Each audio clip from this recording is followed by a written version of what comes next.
ঝাড়গ্রাম জেলার সাঁকরাইল ব্লকের বাকরা গ্রামে প্রায় 100টি পরিবারের বসত ভিটেও চাষের জমি রাতারাতি অন্যের নামে হস্তান্তর হওয়ার অভিযোগে তীব্র চাঞ্চল্য ছড়িয়েছে।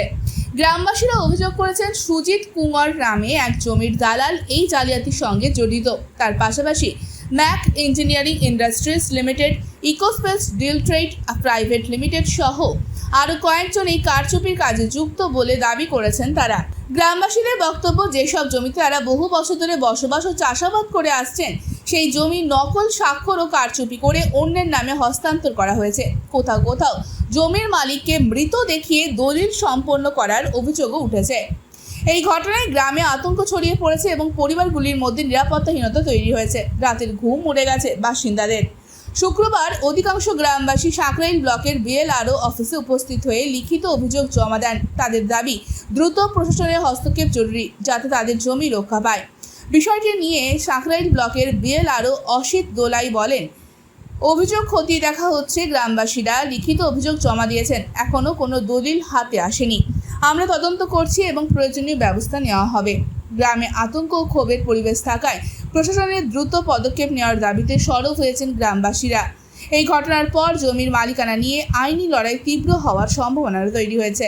এলাকায় পরিস্থিতির দিকে নজর রাখছে প্রশাসন।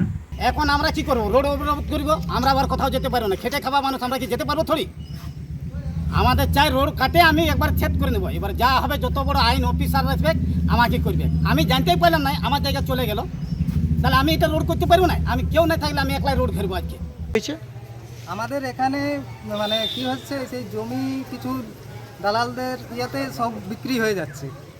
তো আমরা এখন এই সুরাহা পাওয়ার জন্য আমরা এই বিএলআরও অফিস এসেছি, যাতে এই জিনিসগুলো বন্ধ হয়। তার জন্য প্রায় আমাদের 100রও বেশি পরিবার এই থেকে বঞ্চিত আছে।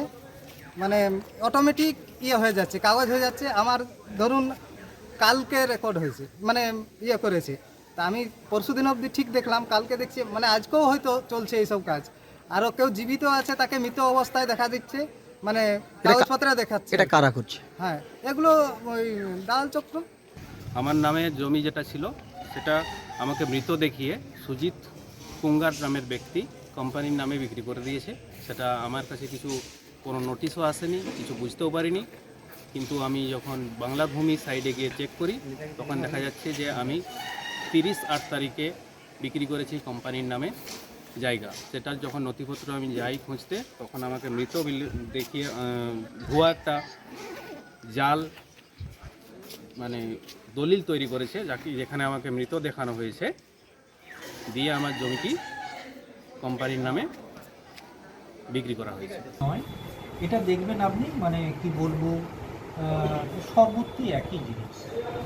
এটা আমরা বারবার বলেছি। আমরা আমাদের যে কর্তৃপক্ষ রয়েছেন তাদেরকে আমরা জানিয়েছি। তারা ওই একই জিনিসের মানে এর সমাধানটা একটাই পথ, যে মানুষকে আগে সচেতন হতে হবে। মানুষ এই যে যারা এসেছেন, আমি তাদেরকে দোষ দিচ্ছি না। ওরা জানে জমি জোগাড় কাজ হয় বিএলআর অফিস, আর কোথাও হয় না। বিক্রি বাটা হয়, ওরা জানে। কিন্তু বিক্রি বাটার ক্ষেত্রেই যে সমস্ত কিছুর কি বলবো, যে একটা ইলিগাল কিছু একটা কাজ হচ্ছে, সে যে সেখান থেকে তৈরি হয়ে আসছে, সেটা কিন্তু সাধারণ মানুষের মধ্যে যে ল্যান্ড লিটারেসির ম্যাটারটা, সেটা কিন্তু আমি কারো কাছ থেকে আজ পর্যন্ত আমি মানে লক্ষ্য করিনি। Bureau report, NM news.